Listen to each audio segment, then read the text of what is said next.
তিন শ্রেণীর মানুষ জান্নাতে যাবে না, তিন শ্রেণীর মানুষ জান্নাতে যাবে না। লা ইয়াদখুলুল জান্নাতা, তিন শ্রেণীর মানুষ জান্নাতে যাবে না। এক আদ-দায়ুস, যার বউ বেটিকে উলঙ্গ করে ঘোরার সুযোগ দেয়, এরা তাহাজ্জুদ হজ পড়ে জান্নাত হবে না। আপনার মেয়ে যদি বেপরদায় চলে, আপনার স্ত্রী যদি বেপরদায় চলে, আপনার জান্নাত হবে না। মুদমিনুল খামর, যারা নিয়মিত মাদক সেবন করে, যারা নিয়মিত মাদক সেবন করে, এরা জান্নাতে যাবে না। রাজলাতুম মিনান নিসায়ে, যেই মহিলা পুরুষের শার্ট গেঞ্জি পরে রাস্তা দিয়ে চলে, এই মহিলা জান্নাতে যাবে না। আপনি এই গাজীপুর বাজারে, গাজীপুর, আপনার এই গাজীপুর শহরে আপনি যান, ঢাকা শহরে যান, আপনি একটা ছেলে আর একটা মেয়েকে পার্থক্য করতে পারবেন না। ছেলের গেঞ্জি আর মেয়ের গেঞ্জি, ছেলের প্যান্ট মেয়ের প্যান্ট সমান, দুজনের মাথাতেই ক্যাপ আছে। আপনি বুঝার ক্ষমতাই নাই যে কোনটা ছেলে কোনটা মেয়ে। অবাক। যেই নারী পুরুষের বেশ ধারণ করে রাস্তাঘাটে চলে, এ জান্নাতে যেতে পারবে না। অভিভাবক আপনাকে বলছি, পিতা আপনাকে বলছে, আপনার মেয়ে উলঙ্গ হয়ে চলে, আপনি দায়স, আপনার জন্য জান্নাত হবে না। যারা মাদক সেবন করে তাদের জন্য জান্নাত হবে না। আপনি সাবধান হন। জেনা ব্যভিচার বন্ধ করুন।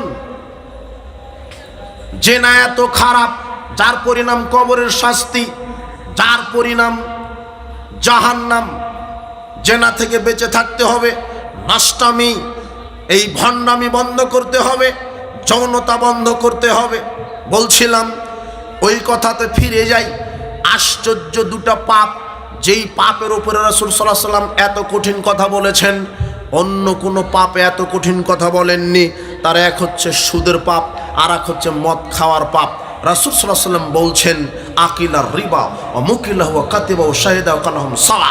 সুদ যে খায়, সুদ যে প্রদান করে, সুদের সাক্ষ্য, এরা উভয় সমান অপরাধী।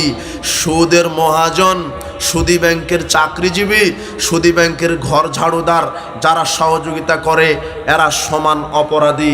শোনেন, ব্যাংকে চাকরি করা জায়েজ, তবে সুদী ব্যাংকে চাকরি করা হারাম। ব্যাংকে চাকরি করা জায়েজ, তবে সুদী ব্যাংকে চাকরি করা হারাম। সুদমুক্ত ব্যাংকে চাকরি করা জায়েজ, সুদী ব্যাংকে চাকরি করা হারাম। তবে আমার গবেষণায় বাংলাদেশে সুদমুক্ত ব্যাংক আছে, আমি এখনো পাইনি। কাজেই বাংলাদেশের যে কোনো এনজিওতে চাকরি করা হারাম। সুদী ব্যাংকে চাকরি করার চাইতে ভিক্ষা করে খাওয়া ভালো। যুবক, তুমি আগামীকাল থেকে ভিক্ষা করবে। আল্লাহর কাছে বলবে, আল্লাহ, আমি আর এই যে সুদী ব্যাংকে চাকরি ছেড়ে দিলাম, ভিক্ষা করতে শুরু করেছি। ভিক্ষা করে ইবাদত করলে, তাহাজ্জুদ পড়লে, সালাত আদায় করলে, সালাত তাহাজ্জুদ দোয়া কবুল হবে। আর সুদী ব্যাংকে চাকরি করে ওই টাকা বেতন উঠিয়ে ভাত খেয়ে যদি তাহাজ্জুদে দাঁড়ান, কিয়ামত হয়ে যাবে, তবু তাহাজ্জুদ কবুল হবে না।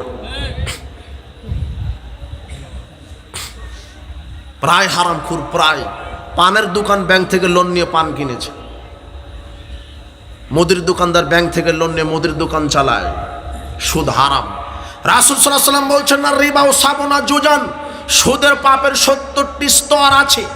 এই সরুহা আয়ানকা রাজুল উম্মাহু, সবচেয়ে ছোট পাপ, সবচেয়ে ছোট পাপ নিজের মায়ের সাথে জেনা করা। দিরহামু রিবা ইয়াকুলু রাজুল ইয়ালামা সাদ্দু মিন সিদ্দাতি সালাসিনা জিনিয়াতান, কোন পুরুষ যদি জেনে শুনে 1 টাকা 1 দিরহাম সুদ খায়, সে 36 বারেরও বেশি জেনা করার মতো পাপ করলো। তা ওটা খালাতো বোন, মামাতো বোনের সাথে নয়, মায়ের সাথে জেনা করলে যেই পাপ হয়, 36 বার জেনা করলে যেই পাপ হয়, 1 টাকা সুদের সাথে জড়িত থাকলে তার চাইতে বেশি পাপ হয়। কালকে থেকে বলবেন যে ভিক্ষা করে খাবো, তাও সুদের লোন নিব না। আমি ভিক্ষা করতে বলিনি, এটা বক্তব্যের গতি।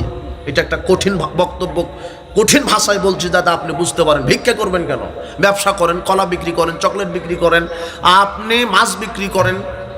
আবার মাছ বিক্রি করতে গিয়ে ওজনে কম দিবেন না, তাহলে আর জান্নাত হবে না।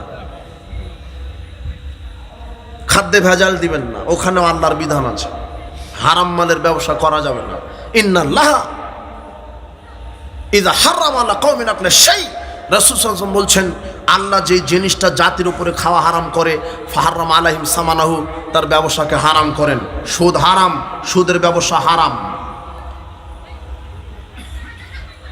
গান বাজনা হারাম, গান বাজনা ক্রয় বিক্রয়, নর্তকী ক্রয় বিক্রয় করা হারাম। গান বাজনার ব্যাপারে আপনাকে কয়েক মিনিট বলবো সামনে। রক্ত হারাম, রক্ত ক্রয় বিক্রয় হারাম। কুকুর শুয়োর হারাম, এগুলি ক্রয় বিক্রয় করা হারাম। বিড়ি সিগারেট জর্দা গুলিয়া বা ফেন্সিডিল মাদক এগুলি হারাম, এগুলির ক্রয় বিক্রয় হারাম, চলবে না। ব্যবসা করবেন হালাল জিনিস, হালাল মালের হালাল ব্যবসা করবেন, ব্যবসা করেন। বৈধ চাকরি আছে, বৈধ চাকরি করেন, তবুও সুদের ওপরে আপনি থাকেন না, তাহলে ইবাদত কবুল হবে না, পরকাল হারাবেন। সুদ হলো জাহেলিয়াত। 1 টাকা সুদ খেলে 36 বারেরও বেশি জেনা করার মতো পাপ হয়। আপনার যদি ইমানের দাবি থাকে তাহলে আগামীকাল সুদমুক্ত জীবনযাপন গড়ার নিয়ত করবেন, আল্লাহ আপনাকে কবুল করুন যদি ইমানের দাবি থাকে। আর একটা কথা শোনেন, 2টা পাপ, আশ্চর্য পাপ, যেই পাপের উপরে রাসূল সাল্লাল্লাহু আলাইহি ওয়াসাল্লাম কঠিন ভাষা প্রয়োগ করেছেন তার একটা হলো সুদের পাপ। সুদ খেলে 1 টাকা 36 বারও জেনা হয়, মায়ের সাথে জেনার সমান। আর আরেকটা পাপ হলো মদ পান করা। তাহলে সুদের ব্যাপারে বলা হলো, জেনার ব্যাপারে বলা হয়েছে, মাদকের ব্যাপারে বলা হয়েছে, আর কি বলা হয়েছে? ঘুষ। এই ঘুষের ব্যাপারে একটু বলা হয়নি মনে হয়। ও ঘুষের বাবা তো ঘুষ দিয়ে চাকরি নিচ্ছে, ওর যোগ্যতা নাই, তারপরও ঘুষ, ও হলো হারামখোর। কিছু আলেম ওলামা ফতোয়া দিচ্ছে যে যদি সে ভাইবা বোর্ডে ফার্স্ট হয়েছে, রেজাল্ট 100 চাকরি পাওয়া তারই একমাত্র অধিকার আছে, কিন্তু জুলুমের শিকার, টাকা ছাড়া তার হচ্ছে না, সেক্ষেত্রে সে তার অধিকার আদায় করতে পারে টাকা দিয়ে। এটা আলেম ওলামাদের ফতোয়া, তাও ঠিক না বে ঠিক কে জানে? এটা তাও ফতোয়া। ঘুষ দিবে না, চাকরি করবে না। আর চাকরির মন মাইন্ড আমাদের মাথা থেকে ঝেড়ে ফেলতে হবে। চাকরি করে কয় টাকা বেতন পান? কয় টাকা দেয় সরকার? 50,000, 80,000, 1 লাখ। আরে তোমার সরকারি তো 1,80,000 টাকা বেতন পায়, তোমাকে আবার কয় টাকা দিবে? বুঝেননি কথা? তাও তুমি বেতন পাবে 1 মাস পরে। কয় মাস? দিন গুনতে হয় তোমার, গুনতে গুনতে তুমি যে 50,000 পাও, মাস শেষে দেখা যায় যে তোমার আরো 30,000 ঋণ হয়ে যায়। এটা হলো চাকরি, বরকত কম। তাই চাকরি করতে নিষেধ করছি না, সরকারের দেশের মেধা বিচার করে যোগ্য লোকদেরকে চাকরি দিবে, যোগ্য বেতন দিবে, আলহামদুলিল্লাহ, ঠিক আছে না? কিন্তু যুবক তোমাদেরকে উদ্যোক্তা হতে হবে, ব্যবসায়িক হতে হবে, সব ব্যবসায়িক হবে। আরে কিসের মাসে 50,000 টাকা ব্যবসা করবে, দিনে 50 লাখ টাকা ইনকাম করবে? বুঝেননি কথা? হালাল ব্যবসা করো, হালাল ব্যবসা করো, দিনে টাকা ইনকাম হবে। ব্যবসায়িকদের জন্য রাসূল সাল্লাল্লাহু আলাইহি ওয়াসাল্লাম বরকতের দোয়া করেছে। শুধু তাই, রাসূল সাল্লাল্লাহু বলছেন বিশ্বস্ত আমানতদার সৎ ব্যবসায়িক যারা, তারা বিচারের মাঠে জান্নাতে আমার সাথে থাকবে, নবীদের সাথে থাকবে, সিদ্দিকদের সাথে থাকবে, শহীদদের সাথে থাকবে। বুঝেছেন? যুবকেরা, চাকরি যোগ্যতা থাকলে ভালো বেতনে চাকরি দেখো, করো। আর আরেকটা কথা, চাকরি মানে গোলামি করা। তুমি যত বড় চাকরিজীবী হোক, বসের কাছে বলতে হবে স্যার আমাকে 2 দিন ছুটি দিতে হবে, sir sir sir sir sir sir sir. বুঝেননি কথা? আর তুমি চকলেট বিক্রি করে খাও, তোমার সারা পৃথিবী তোমার, দোকান বন্ধ করে তুমি ঘুরতে চলে গেছো। বুঝেননি কথা? তুমি স্বাধীন, চাকর থেকে চাকরি, তাই না? বানান তো ঠিক আছে। জব মানে কি? চাকরি মানে চাকর থেকে চাকরি। চাকর মানে কারো গোলামি করা।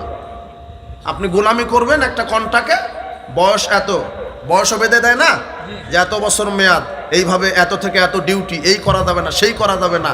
দাসত্ব করো, তারপরে মাসে মাসে বেতন দিবে। কথা বুঝেননি কথা? এগুলো বোঝার তৌফিক দান করুন। ঘুষ দিবেন না, ঘুষ হারাম।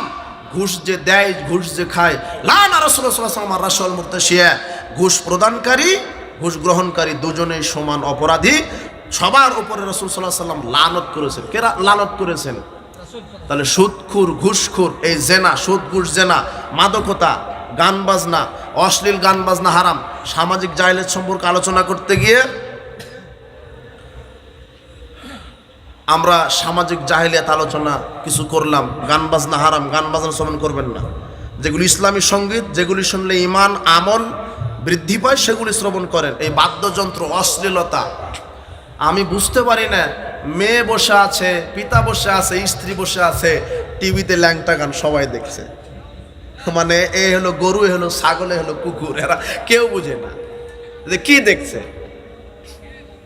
আবার তোমার হুজুরি ধর্ম বোঝে না। তোমার হুজুরকে মসজিদের সেক্রেটারি বলছে যে হুজুর সাহেব, আমার মেয়েটা নৃত্যকলা একাডেমিতে চান্স পেয়েছে। তখন হুজুর দোয়া মেরে দিল, আলহামদুলিল্লাহ। কি মেরে দিল? বলতে হতো কি,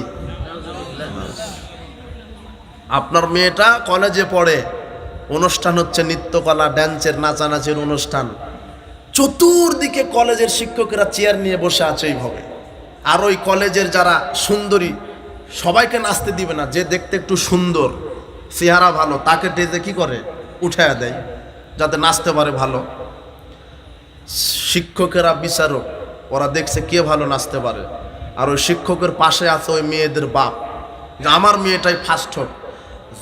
যেই মেয়েটা যত নাচে পিতা তত খুশি হয়। বলে প্রভাষক সাহেব, ওই যে লম্বা ফারসা দেখছেন, ওই যে বেশি মাজা দুলাচ্ছে দেখছেন, ওইটা আমার মেয়ে, একটু দোয়া করে দেন যাতে করে বেশি করে বেশ্যাগিরি করতে পারে। একটু দোয়া করে দেন বেশি করে যেন নাচতে পারে। বুঝেননি কথা? এটা হলো সামাজিক জাহেলিয়া। আপনাকে কঠিন করে না বললে তো বুঝবেন না।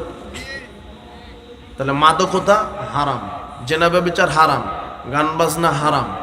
দুর্নীতির ব্যাপারে বলেছি, কারো 1 শতক জমি দুর্নীতি করবেন না।